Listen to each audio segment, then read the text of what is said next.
Welcome to Real Estate on the Rocks, where you get top shelf real estate conversations served straight up, never watered down. Here's your host, Dave Snowberger.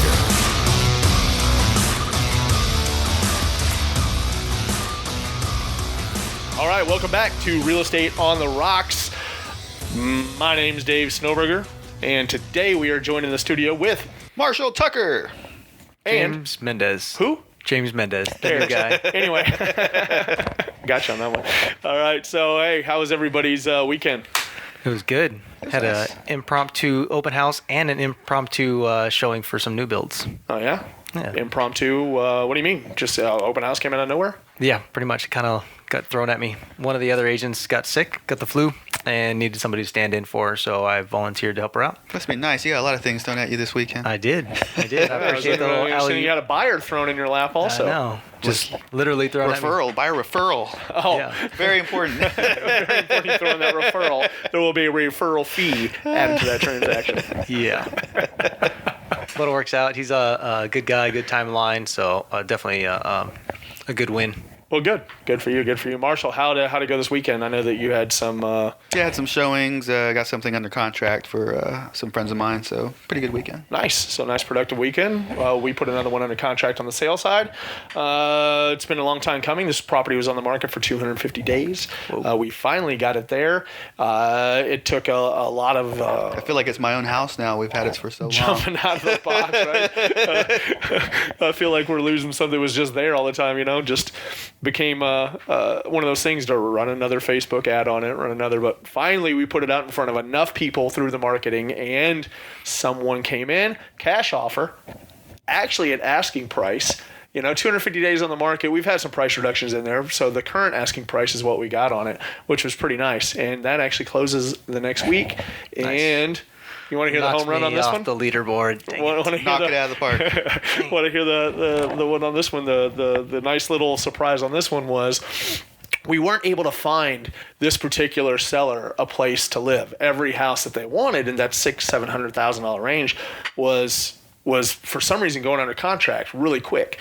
They're a hot commodity out in the area that we work a lot, which is around the Williamson County and Austin area, and I expanded the search. They told me they were going to lease, and I was kind of bummed out, and I was like, if they're going to lease, that's fine. In 6 months or so, when something comes back around, there's more houses on the market, we'll find something then. Yep. I was like, but I'm going to take a last-ditch effort. I'm going to expand their search into 2 areas that weren't on their property search right now. Yeah, it was basically a Hail Mary. And so I threw it out to them, not even thinking. The next day, they're like, hey, you sent me a new house last night. We want to see it. Can you do 2 o'clock?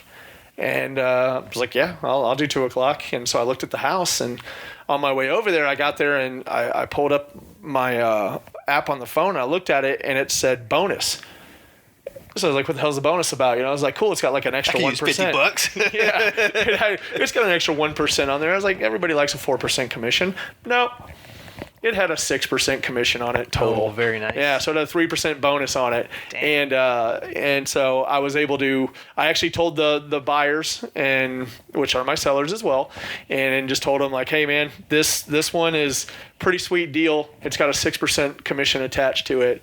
And he's like, well, congratulations, because we're going to put in an offer on it. So we want this house. And I was like, wow. Nice. Just right there. It's like, boom, you made my... And then my month. The bonus fizzled and disappeared right in front of them. What's that? Poof. The bonus, how it disappeared. Oh yeah. Also, yeah, that was the thing. Is like by the time I got back to write the offer, Always print the we MLS showed out. interest in it, and I guess maybe right. they didn't pull the bonus off of a previous promotion, so I had it printed out in my hand at that point, and they honored it. They were like, oh, that was supposed to come off. And I was like, well, kind of come on. And funny enough, the on-site that worked for this particular buyer, her and I went to real estate school together. I was going to say, I'm sure she had a really bad day. Yeah, we went to real estate school together, and she knew exactly when I said my name. She knew. She's like, I know. Hey, Dave, it's. Well, I won't say her name on here. I guess I can say her first name, Tiffany. We went to real estate school together, and I'm gonna make sure that they honor that bonus. And I was like, oh Nice. my gosh, my day's just aligning perfectly. So had a really good good week. So don't typically work with buyers. However, usually I pass them over to someone on my team, and I'm sure that person's like got two middle fingers behind my back right now when I bring up this whole story. Well, hey, speaking about your story, mine when I put it under offer was only 2%. And I said, what was that about? Called him up and got him to bump it up to 3. Yeah. So, Yeah. Good call. always ask. Negotiating for the win here. Yep. You miss 100% of the shots you don't take, so you got to ask for that commission. That's one thing that bums me out when you see that kind of stuff is we have so many people, agents running around our area that are willing to work for less. And then when they sign those listing agreements to sell it for less money, now they're trying to pass that along to the buyer's agent. And I find that just to be, a little obnoxious that you're going to take a listing at 1% and then, or you're going to take it at 4%, you're going to discount your side 2%, but then put it in the MLS that buyer's agent gets 2, you get 2. Like if you're willing to cut your commission, don't cut the buyer's agent's commission. I mean, I would never do that as a seller. I take discounted commissions all the time when I have to work something out or a move up program or something of the sorts. I've never even crossed my mind to pass that along to the buyer's agent. So that wasn't very cool of that guy, but I'm glad that he came back and noticed that more than likely the reason he wasn't on the owners. well, right, but more than likely it wasn't showing because it had been on the market because that's a hot little neighborhood. Yeah. We know that neighborhood well. The homes come up for sale there, they go off quick. 1-3 days, they're done. 1 to 3 days. They usually done. get what they ask for. Yeah, and they get what they ask for if they bring a little bit, 5,000 to 7,000 over. This one was on the market, and I've seen this house before. We looked at it probably about 3 years ago with another one of our clients, and so when I saw it, I knew there was some caveat to it. But then when that 2%, why I was sitting on the market, because last time it sold within minutes. I mean, we went and looked at it as soon as it came on, and by the end of that day, he said he had a handful of offers on it, so we didn't even try. We just moved on to the next one. Anyway, let's get to it. Today, I want to talk a little bit about your results from. James is making motions over here and completely throwing squirrels at me. Oh, my bad. I'm sorry, James. I'll sit here with my hands on the table. Yeah. Sit still. Stop making my job harder. So what I wanted to talk about today was I noticed some things when I'm critiquing some of our coaching clients that they're making phone calls. Their leads are coming in and they're returning those phone calls and they're asking them certain questions, and they're not having a lot of success right off the bat. So I started to really kind of internalize some of the problems our coaching clients are having, some of the problems our own team is having with this stuff. And it was, there's something that stands out that we talk about all the time, that people do business with people who they know, like, and trust, right? And so that applies to your lead generation. So I started to try to put it into terms and explain it more and really dive deep on it, is that these people on the other end of the phone, if they subscribe to, say, one of our websites, or they come in from a Facebook ad, or they come in from one of our Craigslist ads, or however they come into us, where they raise their hand, they're a qualified lead, right? So they're an adult with a pulse. They can buy or sell real estate. Yep. A decision-making adult that can buy or sell real estate. Right there, that is not enough.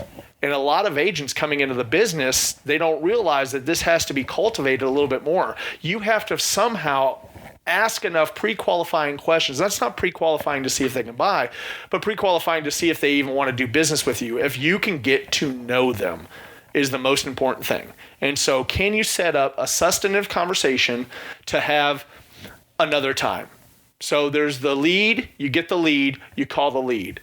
Now, we always talk about the fortunes and the follow-up, right? Mm-hmm. Yep. And so now the fortunes and the follow-up, what's that mean? Okay, now they know about who we are, right? They know that, hey, I'm Dave Snowberger. I'm calling from Snowberger Realty Group. You were interested in the property at 123 Main Street. A lot of times that's where we meet opposition. We meet them right there. Oh, I didn't sign up on your website. I didn't do this. I didn't do that. Who are you again? Right. And so we keep asking questions. Oh, it shows here that you like this house on 123 Main Street. I was just giving you a call to see if I can answer any more questions for you. And really, you're offering them something. You're trying to bring down their guard a little bit.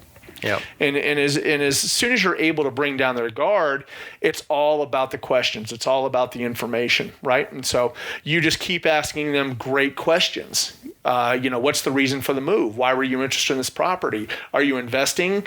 Are you moving to town? Are you from the town? Depends on really what questions you want to ask.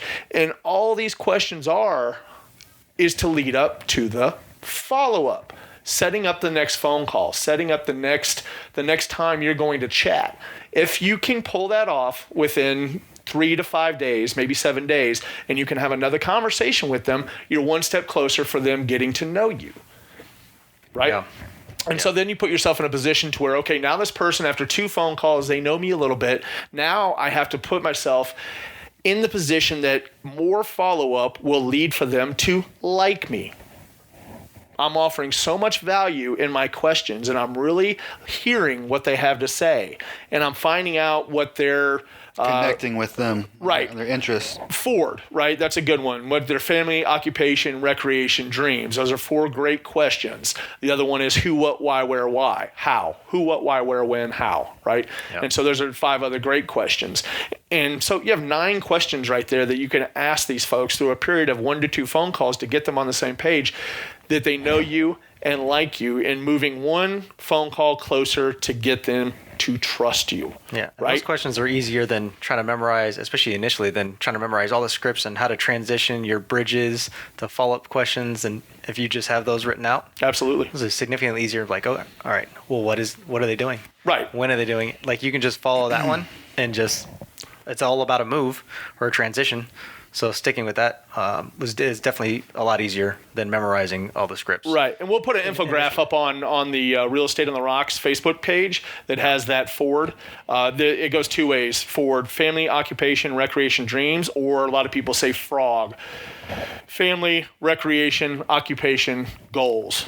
Yep. Did I do that wrong? I spell frog right? So Ford or frog, whichever, take your pick. A lot of people like the frog analogy because Mark Twain's quote, if you have to eat a frog, eat it in the morning. If you have to eat 2 frogs, eat the biggest one first. That goes with lead generation right there, right? So a lot of people like frog because that's what you have to do. I have to call in the morning, qualify people. I have to go after and eat that frog. Family, recreation, occupation, goals, right? Yep. Cool. And so where were we with that was, okay, so now they know us, now they like us. Somewhere in their property search, we've got this planned out. We've got a good call structure down, a good follow-up plan down that is over 3 to 7 weeks of really qualifying and getting these people to know us and like us. And now they're at a point, now there's been 7 points of contact. Now we can start getting them to trust us. Now we are a trusted ally in their home search. Once again, there's nothing you can do to convince them to buy. There's nothing you can do to convince them to sell. It's just to be present when they're ready to make that decision. Yeah. And you've helped make that decision by getting them to trust you. Go ahead, Marsh. I like to take your word and all these experiences and relate them to my past experiences. So when I first saw this trust funnel was when I was working back in the restaurant industry, and I decided to become a real estate agent full time. So I was working on my sphere. Well, they obviously know who I am. They obviously like me, but unfortunately they didn't trust me as the professional to help them buy. So I had to kind of go out and secure new clients who didn't yet know me and didn't yet like me, and convince them to know me, like me, and trust me. And then when I went back to my friends and family after I closed a few deals, that's when things started to click a little bit better. Yeah, because your sphere of influence is huge these days. I would say that out of all your numbers, all the homes you sold in the past few years, your sphere of influence counted for 30% of those. Mm-hmm. So that's a big deal. And so your first year, nobody. Right. So when you become an agent, don't expect everybody that's your friends and family just to be dropping dead to buy from you, because right. And I think they're going to hold you at arm's length just for a little while. Yeah. That's one reason why we're touching on this topic right now is because people can get discouraged that for the first 2 years there's that 86%. We touch on this a lot. And when we decided to do this podcast and grow this Real Estate on the Rocks network was who would be our demographic? Who would be the people that would really take it in and listen to us? And I think that the folks that were pointed right at saying, hey, you need to listen to us, is that 86%. The people that move through for the first year or two that are completely discouraged, not closing any deals, somehow they're able to hold on and still pay their bills, or they don't have a lot of bills. They have just enough. Maybe their spouses are helping them out for the time being in the first 2 years. That's what we decided as a group that we would really talk to them, or agents coming back into the business after an absence from the business of 2 or 3 years. And then I think a lot of the content we have, there's going to be a lot of people that we've been in an up market for 2, 3, 4 years, right? And so if we go through a market shift, some people are going to have to go back to the basics. No one's really learned, I would say, not no one, but there's certainly a group, let's go with 80-20, there's certainly a group of folks out there that never really learned how to be a great agent and secure their own leads, to have substantive conversations with a lead and turn that lead into a great follow-up and turn that into a somebody that knows us, likes us, and trusts us, and then a buyer and then a seller. Yeah, because that's what it takes, right? That's the funnel we're talking about. Yeah, but the market's been going up this entire time since 2012. Right. Has been on an upward trend, or actually before that, it's been an upward trend. So it's not as challenging as when everything's going south. Yeah, and so over the few, and I don't want to take away anything from anyone, because most agents will, just certainly beat their chest and say, oh my gosh, I'm such a great agent, while they're buying leads from a certain company out there that might have won the search game. And every time, they've got good reviews, they've got 40 reviews because they've been really good and purposeful about getting their clients to fill out reviews. And so therefore they really know how to work a buyer contract, or they know how to work a seller contract, or whichever else, but they haven't really done anything to where an actual lead came in and they cultivated that lead. It may have been they were on an up system with that lead generation place where they clicked a button and they got handed over to an agent that had a list of questions they would ask, and they were a hot buyer ready to go. Does that make sense? Yeah. Like, I'm not trying to take away anything from anyone. When I was still working in the restaurant industry, and I had a lead on Facebook because I saw someone had said something, and I reached out to her, and I was nervous. My heart was beating. And it was just an instant message, but I didn't know what to say. I didn't know what to do, and I was just going to take a whack at it, and nothing happened from it. But, I remember those times of not being able to cultivate the lead. Yeah. So. Yeah, and I mean, that's things one would be a lot different today if I knew her again. One thing that we always touch on is that the cultivation of the lead has to come from, you have to know what you're saying, is what I'm getting at. You have to be able to, getting nervous, and more of the reason you probably got nervous when you were sending just something as simple as a little private message or a direct message to them was because you didn't really know what to say. And if they did answer you back, you certainly didn't know what to say after that. I laid there for like 10 minutes, like, oh my gosh, she's going to text me back any second. Yeah, you see those little three dots bubbling in the little text, like, oh my God, what are they going to say? What are they going to say? What are they going to say? Are you going to tell me to screw off? The fear of unknown, we talked about that yesterday. It's like the fear of unknown, those three little dots, that anxiety you get is the same anxiety the body would produce if a tiger's about to eat you. A tiger about to eat you. So you think that's BS, it's really not.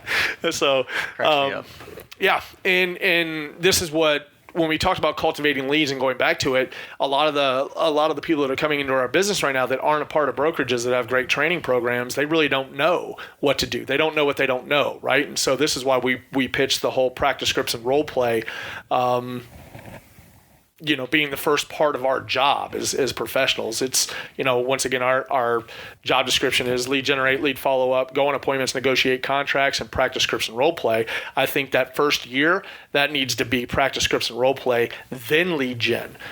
Because you don't know what you're saying to lead gen. You don't know what conversations you should be having. You don't know, I hear it all the time with some of the newer agents in our office is they call somebody and they say, hey, I saw that you were interested in 123 Banana Street. Are there any questions? No, we're not buying right now. Okay, cool, thanks, well, call me when you are. Bye-bye. And they don't ask any other questions. They just take them at their word that they're not buying right now, and they don't find out anything. Okay, I understand you're not buying right now. But when are you planning on buying? Do you live in the area now? Would you have a house to sell? What takes you to that area? Why do you like that area so much? Why are you thinking about moving? You got a job change going on? Yeah. Have you ever looked at this? And it might seem kind of interrogative. However, it's just a few questions to really try to move the ball forward and get them get to know them a little bit more. And once you get to know them a little bit more and people get talking, what's people's favorite subject? Them, right? So you get them talking about themselves, and next thing you know, you're in a conversation, their guard is let down a little bit more, and you can move on and then ask kind of your second tier of questions that might be a little bit more to the point, and find out a little bit more about what their objectives are, and how can I help these folks? Because we're trying to be of service to people. It's great that we get to be a service to people. We get to buy and sell homes and everything else, and at the end of all of it, when we've done our job and our clients are happy on both sides and everybody's happy, we get a paycheck from that. And if we do that at a high level, we can live a great life, right? And so how to start there in that first 2 years is really that practice scripts and role play. And so we're going to have more about the practice scripts and role play or scripts available on our Real Estate on the Rocks Facebook page. So anybody that wants those can check it out. And I know Marshall was thinking about you're doing a live scripting thing on Zoom. Is that what you said? Yeah, here in the future. Yeah. What's that look like? What does it look like? Just inviting 2 or 3 or 4 people into a room and just scripting for 30 minutes or so in the like in a Zoom meeting? Yeah, in a Zoom meeting. And then scripting every morning? Mm-hmm. That's pretty cool. That'd be a good idea. Mm-hmm. Sharp. Can't wait. Sharp guy. This guy, Marshall, over here. Yeah, Marshall Tucker. Yeah, sharp. Look at his ideas. All right, so let's go ahead and wrap this episode up. So we're missing Alicia Hooper today. She is at family reunion in, where's it this year? New Orleans. Yep. Having the time of her life. Probably just hanging from the chandeliers with a lampshade on her head. But nothing that made Facebook yet. Yeah, yet. So, Alicia, if you hear us, we're out there. I mean, we miss you if you're out there somewhere. If you need help, call your parents. Bail you out of jail. Right, dial 911. All right, so Real Estate on the Rocks, we want to thank Mike Harrell, Gill Mortgage, for his sponsorship to the podcast. You can reach all of us at info@realestateontherocks.com. We look forward to serving you in the future. If you need us, give us a holler. I'm out. Bye.